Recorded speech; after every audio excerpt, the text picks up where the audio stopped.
Hey everybody, this is Rafi Zerb, and in this video we're going to cover the media object component in Foundation. So the media object helps you create a specific type of layout where there's usually an image or a video or something like that on one side and then text on the other side. Now what's unique about this specific component is that this component does not use any kind of floats or position absolute hacks to get this image to sit nicely on the side here, while this text in this remaining container actually takes up the remaining space. So let's take a look at how this component is created, and I'll explain all the different things that you can do with it.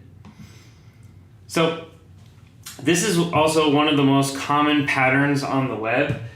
You will see a image on the left, or it could be an image on the right with some text next to it. And when you resize this, the text continues to shrink down to the available space while the image stays the same size. Now this is an important difference from the main Foundation grid. If you were to just create this using a let's say 3-column section here and then a 9-column section here, the grid columns will actually percentage-wise stay the same size no matter how small the screen gets. So what that means is that this image would actually be shrunk down depending on how much available space is needed. This media object is different because the image actually stays its natural size no matter how small the screen gets, and then the text or whatever's on the right side will actually shrink and grow as the available space allows. Okay, so how is this created? Let's take a look at the code on the side here. So we start with a media object class as a wrapper. So that's going to wrap two specific sections. So one of those sections is here, the media object section. And then the other section is also a media object section. Now you'll notice that this has a main section class on it as well, and that is necessary in the Flexbox version that allows this text section here to actually expand or grow. So this uses the Flex Grow property and allows it to grow to take up the remaining space. If you got rid of that, that wouldn't work the same way in the Flex version, although in the regular float version, you don't need that extra class. So we're in the Flex version here, so we'll leave that on there. So these media object sections just wrap the content. So we have an image here. Because it's first in the code, it's going to sit on the left. And then we have our text here in the other media object section. Now if I was to reverse these, and I totally could, so I will reverse these, and now we can have the image on the right. Now I can also have an image on the left and the right. And so the center section will just kind of take up any available space that's remaining. Of course, I can make these images any size, so I'm using a placeholder here. I can make this 50 pixels instead. And you'll see that now it's going to stay 50 pixels no matter what the screen size. So this is really handy also for building kind of like a commenting section. If you're doing like a blog post, intro, or something like that. All good use cases for this component. Another really cool thing that you can do with the media object is to align content either to the middle, top, or the bottom. So like in this docs example here, you could see that the image is aligned to the middle on the left and then aligned to the bottom on the right. So this starts to get really powerful now because it helps you align entire content sections with just one simple class. Now we are using the Flex version of Foundation, so the class to do it with the Flex version is one of the Foundation Flex helper classes, and that's going to be align self middle. So if we do that, now you can see that the image aligns itself to the middle of the height of this container. The height of this container is determined by the tallest piece in it. So it's actually this image over here on the right is a little bit taller than the text, and so that's what it's aligning itself in the middle of. Now, just to demonstrate that better, let's get rid of that image, and now you can see that now it's aligned to the tallest thing in the container, which is the text. So instead of align self middle, we could do align self bottom, and then you could see that. Now, if you were just using the regular float version, not the Flexbox version, then I could show you what those classes are. So we'll just change that. And so now, instead of align self, we're going to do middle. And that works that way, or bottom. So these alignment classes are really helpful for quickly aligning content. And you'll see that this is especially helpful if we did something like middle, and then we wanted to have a really big image, let's say like 400 pixels. Then we can go over to this side and then align it to the middle. So now we have a large feature image on the left, and then we have our description text on the right, and it's vertically centered. So this would be a lot harder to do without these alignment classes or the media object itself. You'd have to use position absolute and some kind of transform trick. So there's a few different ways to do it, but this makes it really simple and easy. So another really cool thing that you can do with the media object is to actually allow it to stack on a small screen.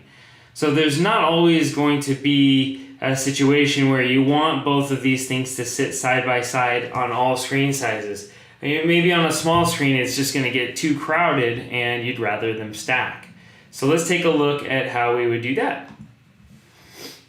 Alright, so we have our media object here, and you can see that the image is really huge, and then the text is going to get cramped at some point. So we get down to like this size screen, and already it's starting to get really cramped. Now we're in the small breakpoint, and it's just getting really jammed up, the text is. So we can add a class of stack for small, and we add that to the media object, and now this is going to nicely and neatly stack on a small screen. The other thing it's going to do is also make the image width 100%. Now you can override that in the CSS or in the settings file if you're using Sass, but this could be desirable if you have a high resolution and enough image, then it could look pretty good. So this is going to stack nicely on a small screen and then kind of unstack itself on medium and larger screens. Because essentially a media object is meant to have two sections sit side by side. But of course, when there's certain situations where that's not going to look nice, you can have them stack. So there might be circumstances where you need to nest a media object. A really common example, again, is if you have some kind of comment string where people are replying to each other. So that might be a good use case for nesting one of these media objects. And you can see what it does is indent it nicely, so that way you have kind of that hierarchy of what's the original comment and what's the response. And that's just one example of using that. So let's go ahead and adjust our example so we can take a look at what that looks like. So we don't need any extra classes for that. I'm going to create my avatar here. I'm going to make it a little bit smaller. Let's make it 100 pixels. And these are both aligned to the middle. It doesn't matter. You can do that, or you can have them align to the top by removing the middle class. And we'll go ahead and just do that so they're both aligned at the top. There we go. Okay, so now we're going to nest it inside of this media object. So if I just copy this media object here, and what I'm going to do is put that inside of this media object section. So I have this media object section that's essentially this area over here. It's nice and big. That's where I'm going to nest the media object inside. So let me space this out a bit so you could see it nice and easy, and then we'll fix that indentation. Indentation is very important. All right, so now you can see that there's a media object nested inside of a media object section. And what that does is it creates that nice hierarchy of a comment and then a response. And if I was going to continue nesting this to, add another response, maybe if this is the use case for this, then I would just continue inside that same media object. Now, if you continue nesting inside of another media object, like this media object section here, then it's going to indent even further. So it's really up to you what your use case is or how many deep you need to go. You might run out of room at some point having this type of setup, so probably one level of nesting is usually enough for most things. So last thing I want to mention on the media object is that while it's typically used with image and text, it can actually be used with quite a few other things. And so I just want to cover some other use cases for the media object. So here we have an image and some text, but then we can also use this instead with something like a button. So let's just do that. So we have our button here, and let's just say it's a button. So we can have some kind of content next to a button, and then we can align this to the middle if that feels better. So it's whatever the design dictates. And then we can also use it with another media object section on the other side, but instead of a button, let's say we want to make this an input, but maybe not a text input, let's do a checkbox. So this is a very common use case for a media object where you might have a checkbox to select this whole item. So again, and then this middle might help you align it, or you can use top or no class and then it'll align to the top, or you can do bottom and you need a space between those classes for that to work properly. There you go, where you have it aligned to the bottom. So these are just a couple of use cases that you can use the media object for. Instead of text in the middle too, it could be an input with just text.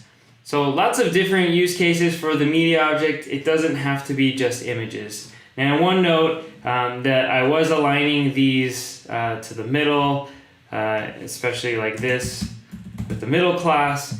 One thing to note is if you want it perfectly aligned in the middle, make sure that your objects don't have any margin bottom. So one thing I always do is just make sure I reset the margin bottom on specific components, just like this. That way that margin bottom doesn't affect its vertical alignment. Because if it had margin bottom, then it wouldn't actually be directly in the middle of this piece of text here. So that's the media object. Tons and tons of cool use cases for it. It's really going to save you a lot of lines of code. So this is a really handy component. It has a flex mode, a flexbox mode, which is going to be default in Foundation 6.4. But then there's also a version in the flex mode or in the float mode as well. And then you have all these Sass variables in your settings file that you can adjust it as needed. And so there's a ton of other components in Foundation which we teach in our Intro to Foundation class, so make sure to check that out. I'll put the link below. And this is Rafi from the Foundation team signing off.